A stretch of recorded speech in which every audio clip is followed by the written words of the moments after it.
It's mid-March, so now is the perfect time to get our cosmos sown. Do check out video 1 for all the details on this, and it will go over why we're sowing them now and not earlier or later. I actually forgot to buy the seeds that I needed for this one, so I'm using a jar of save seeds because I literally have hundreds. And then the details for the ones that we're using in the grow along are in video 1. If you do want to buy the seeds from Tama Organics, then comment newsletter and the discount code is in that.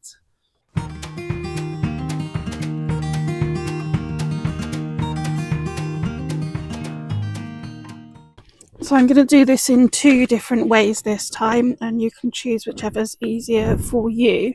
So I'm doing one in this small little tray, and they will want pricking out. If you've got older seeds, this is probably the easiest way to do it. And then I'm also doing some into cell trays. And then in a cell tray, the good thing about this is we're unlikely to actually need to pot these on. They're likely to go into the garden from here.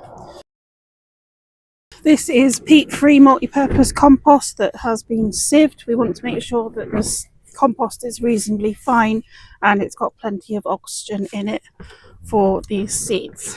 So these are my saved seeds. If you have only got enough with 1 seed per cell, then go with that. Otherwise, 2 seeds per cell usually helps us guarantee that we have germination in every single cell.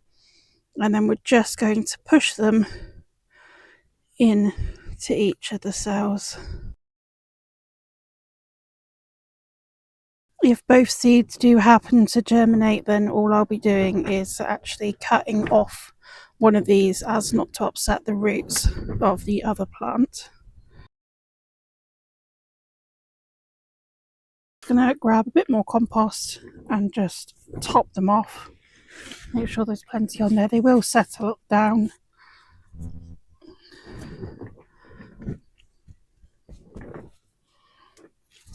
And then we'll pop them into the water. And then for this small tray, I'm just going to push it down a little bit further. Gives us a layer for the seeds. I'm literally just going to sprinkle these over the top. I'm doing this personally because I want some to go in soil blocks, which will then be sold for me. And I find that they don't actually do as well for some reason in soil blocks. I find that they do best sown like this and then pricked out. I'm just spreading however many seeds on the top.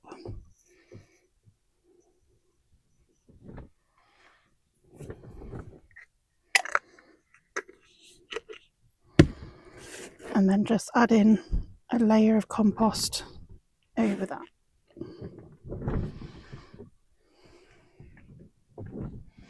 Don't forget to label each of your trays.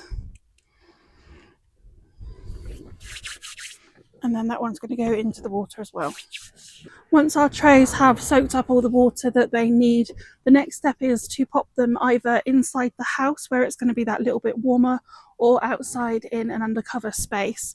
Don't forget that these are going to be frost tender, so they're happy with the colder temperatures, but the frost will be difficult for them. And as new seedlings, with any new seedlings, we want to protect them from the frost. So if you've got them outside, we've got night temperatures which are consistently, by the look of it, over the next month, I'm sure that will change hopefully, of around 2 Celsius.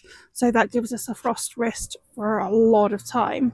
So I'll be making sure that I've got some fleece cloth, like the cloth here behind me, making sure that they're protected the second that they're germinated. And then you also want to keep an eye on the weight of the tray to see whether or not they need any more water. If it's light, then it's ready for more water. If it's still quite heavy, then I would hold off of that, because actually more water is more problematic than less.